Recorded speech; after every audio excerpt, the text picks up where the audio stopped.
Hello. I hope everyone had a splendid Christmas and the new year will bring you all you would wish for. It's often said that the meek shall inherit the earth. I think the very rich and the very attractive don't do too badly either. Most of the time, anyway.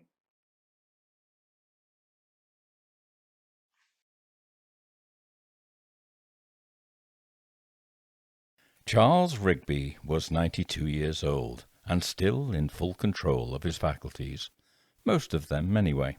To his three sons he lingered on like a bad hangover.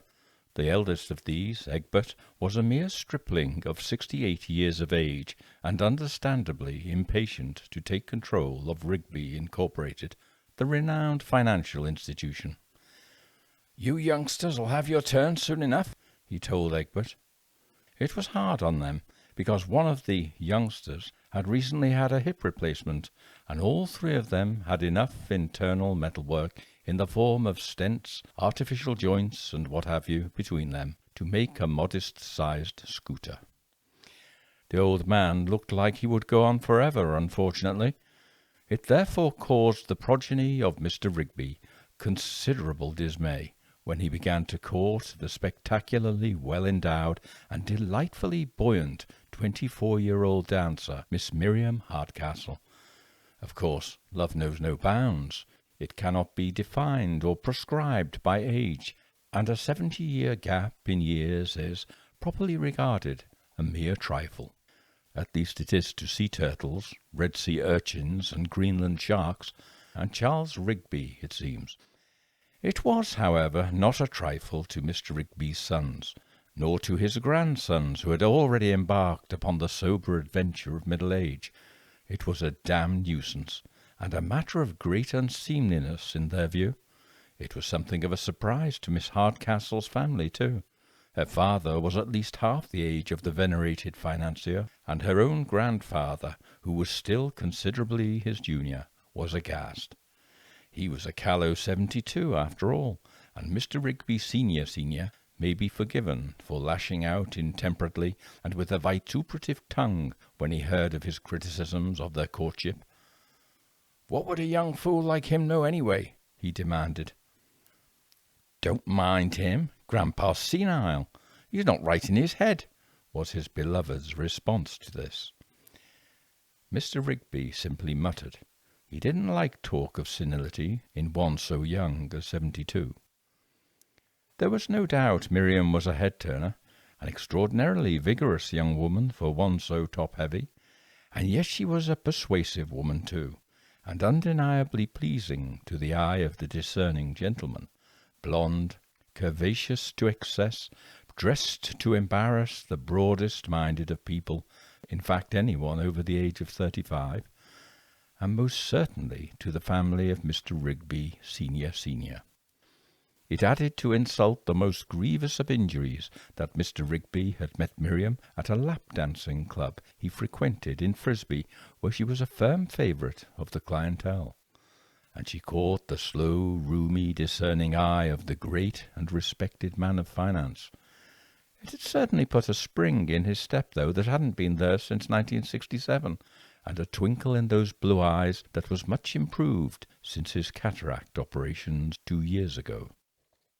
It was little wonder, for her part, that Miriam was quickly smitten by the merry old gentleman who slipped an expensive glittering bauble of some description with one tremulous big-knuckled hand, while placing the other trembling hand firmly upon her bottom. What woman would not be delighted at such a double presumption? "I do like a mature man," she said in her East London accent. "Not like some of those boys, eh?" he twinkled as she sat on his lap, causing some concern to those present lest she smother the old gentleman. But as Mr. Rigby showed no signs of obvious distress, it was thought best not to intervene. "Oh, you're my favourite, Charlie boy," she said, planting a kiss on his cheek that left the perfect imprint of her cherry-gloss lips there. "Am I?" he said happily. "He's making a damn fool of himself," his son Egbert remarked.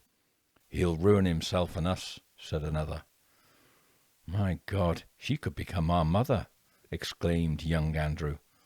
"Oh, dear God, don't," said Egbert, covering his eyes. But their disapprobation seemed to wash over the aged financier. "Age is just a number," he said, when he was embarrassing the room at a family occasion with the aforesaid Miriam. "Yes, and I can't count above 50, she tittered, all a wobble like a great pink blancmange.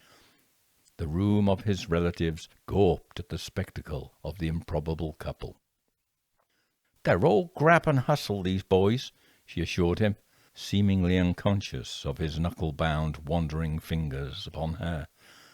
As there was no one younger than about 55 in the vicinity, it was certainly flattering to call these men boys. But Mr. Rigby's sons were not flattered. They were appalled at the notion of any of their number grabbing any part of the bounteously overflowing Miss Hardcastle. As far as the sons of Mr. Rigby were concerned, the couple were growing alarmingly close, and in an alarmingly short space of time.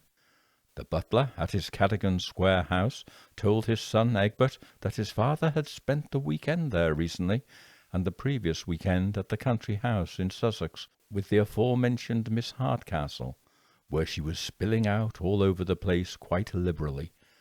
Indeed, none of the clothes Miriam possessed seemed capable of containing her commodious figure.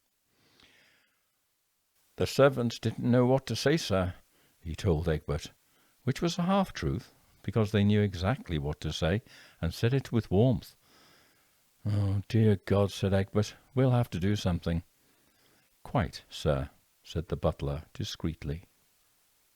This was ghastly news.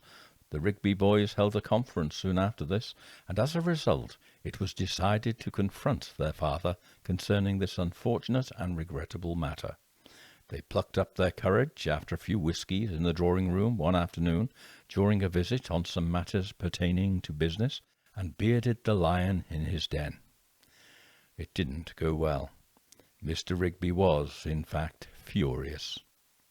He lectured them sternly, waving his cane at them, and threatening them with all manner of penalties if they should dare to raise the subject with him again.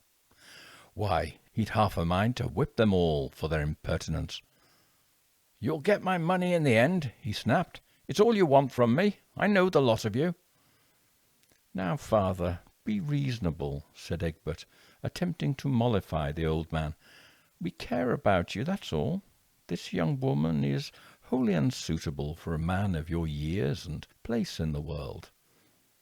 "I'm too old, is that it?" "Not at all, not at all," said Egbert soothingly. "It's just that you are a man of reputation. People look up to you." "Nonsense," he informed his eldest boy shortly. He looked round at the three of them, nodding to himself, and came to a decision. "You're jealous, that's what it is. Jealous to see me having a good time, which you're not. You never knew how to have a good time, even when you were young." "Now you know that isn't true, Dad," continued the emollient Andrew. "It's just that we are concerned for you." But old Charles continued to eye them with disfavour. "You're afraid she'll take all my money from your greedy little hands." "No, no, no, not at all, not at all," said Egbert, seeking to diminish the old man's wrath. "We just think that this barmaid," said Andrew advisedly, "is altogether unsuitable for you." "He has a point, Dad," said James, son number 3. "You know we only want what's best for you, and of course you can spend your money as you wish, but don't forget your responsibilities to your family." "Yes, indeed, your family who care for you and watch out for your every need," said son number 2 eagerly. "Your own, more like," snapped old Charles Rigby. There was a slight thoughtful pause in Charles, an admonished feeling Charles had not felt since he was at school. He thought about it. Egbert saw the moment of his advantage. Think what mother would have thought of all this. Charles made an exasperated noise, which sounded very much like "pshaw," but he said nothing further. They want my money, of course, he told Miriam later, regretfully. The greedy, grasping so-and-sos, said Miriam, scandalized. Charles was in sombre mood, thoughtful. They have a point, I suppose, he said. No fool like an old fool and all that. What poppycock? Miriam chided her beau, pinching his old skin, which retained the form of her pinch for moments afterwards. They don't want you to have no fun at all. They want all your money. That's all it is. Greedy so-and-sos. That Egbert, said Charles. He had the nerve to suggest you were only with me for my money. What a cheek, she exclaimed, as if I cared twopence for your money. I don't care about money, Charlie. I'd feel the same about you if you were poor. You know that. I wish you had no money. That's what I wish. Charlie gripped her plump hand with both of his bony ones with affection. Is that true? He asked, smiling. Course it is, she said, high upon her dignity at the possibility of an alternative motive for her love of the old man.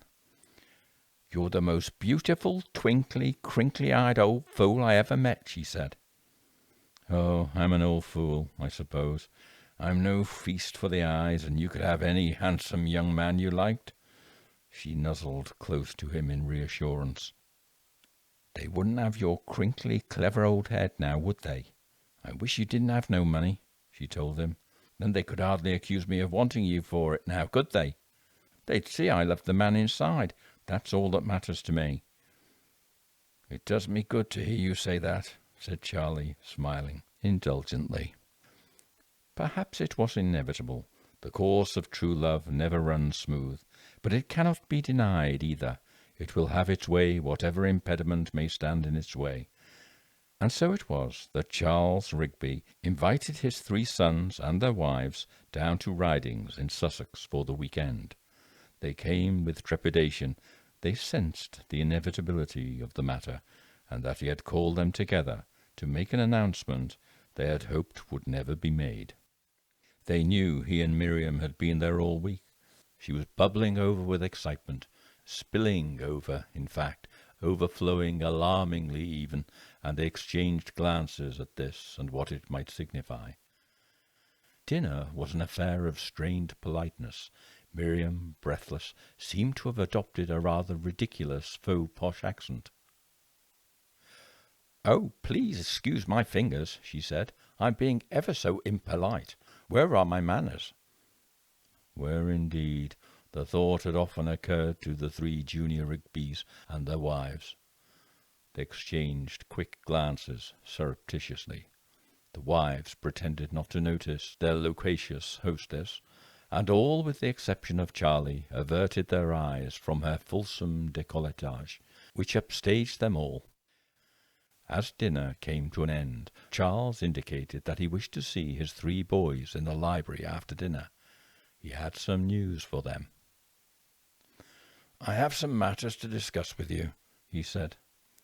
It sounded ominous. The 3 men, heavily, serious in manner, left the room, followed haltingly by the shuffle of their imperious old father with his stick. The ladies withdrew, the 3 wives and Miriam, who maintained a disdainful, uneasy truce of polite courtesy in the drawing-room. The men were closeted in the library for a little more than an hour before emerging. The women looked up apprehensively at the sound of voices, but to their uniform relief all was cordial between them. Charles then said he had an announcement to make. Miriam could hardly contain herself. She looked round at the 3 wives, as if they could never have guessed what the news might be. They sat prim and watchful, in perfect certainty of what it was. "Well, I'm no youngster," said Charles, "so there's no point putting these things off. Well, not to beat about the bush, I've asked Miriam to marry me, and she has, I'm delighted to say, said yes." He looked around for congratulations. There were wan smiles amongst those assembled, with the exception of Miriam, who squealed with delighted laughter at the joyful news which she imagined had been sprung on the family. "It's all right. You don't have to call me Mum," she said with a cackle of laughter. There were vague, reluctant murmurs of congratulations from those assembled in the drawing-room, surveying the improbable couple. There was a pleasant sense of resignation amongst Charles's three boys, though, a sense that there was little they could do to prevent the debacle. Their father had decided to marry, and they must make the best of it they could. The women greeted the news with compressed lips, fixed smiles, and occasional shrewd glances at their respective husbands. Miriam's eyes sparkled like cubic zirconia. She ran over to Charlie on her little heels, wobbling all the way, everywhere it was possible to wobble, and sometimes wobbling in places where it was not, and she kissed Charlie outrageously. His face was a collage of red, glossy impressions of the pouts of her lips. He looked ridiculous. He was delighted. The boys continued to smile wanly, the women not at all. "We must have the biggest wedding," said Miriam excitedly. "No, none of that," said the prospective groom. "It would be best if it happened quickly and quietly, for all our sakes." Egbert, frozen smile on his lips, only just managed to refrain from saying amen to that. The wedding of Charles Rigby and Miriam Hardcastle took place at Deepcut Registry Office on the 14th of October. The three sons and their respective wives and a couple of Miriam's nudging, giggling friends, as inappropriately dressed as the bride, sat in the office. The bride and groom arrived. "Have you got the ring?" Miriam inquired. "You know how forgetful you're getting." "Of course," he said. It seemed on the small side to her, now she saw it, considering the groom's fabulous wealth, that is. "Well, shall we?" he said. "Oh, yes," she squealed, unable to contain her excitement, and supported him into the office. The ceremony was brief and without any fuss. The sons stood there throughout, smiling in resignation. The bride and groom, newly married, emerged from the office into the anteroom a few moments later, accepting the discreet plaudits of those assembled. "Where are we going on our honeymoon?" Miriam inquired. "Well, I have no plans," he said. "No plans?" She was a little surprised. "I brought my passport." "We'll discuss it later," he said. "Discuss what?" "It's nothing." "Tell me, then." "Well, you remember when I discussed the wedding with the boys?" "Yes." "Well, I thought of everything they had been saying about family responsibility and everything, and it all made sense." "I don't understand." Miriam's eyes narrowed. "When you told me you loved the inner me, well, everything became clear." "What did?" she demanded flatly. "Everything. Like when I had my cataracts done, and I couldn't get it out of my head, that thing you said. My memory isn't what it was." "Nor is mine. What did I say?" demanded Miriam quickly, now quite hostile, a most unwelcome suspicion forming in her mind. "You said you wished I was poor. Then it was obvious." "What did—" said Miriam sharply in some alarm, and then stopped. "I made everything over to the boys. Property, money, the lot." "You did what?" she said, hardly able to speak. "I can tell you I feel completely unburdened. It's taken a load off me. Probably added years to my life, too." "Mine, too," said Miriam in absolute dismay. "The boys will give us a small allowance, and the old gardener's cottage on the edge of the estate here. It's not much, but it's rent-free." He chuckled to himself suddenly as he recalled something. "What?" said Miriam, red-faced with anger now. "Well, I finally managed to convince the youngsters that marrying you would be cheaper for them than hiring a nurse to mind me." Miriam stared at her husband. "You what?" she said. "Well, I can't change my own diapers," he told her. "I keep them in that bag there." She looked doubtfully at a black bag near a pew. "I," began the bride, clutching at the back of a chair to steady herself, and stood there, lost for words. Her husband was being congratulated by his sons and daughters-in-law. He turned. "Come on, Miriam, bring that bag, the black one," said old Charlie. "I've a feeling I'll be needing it soon, after all this wine."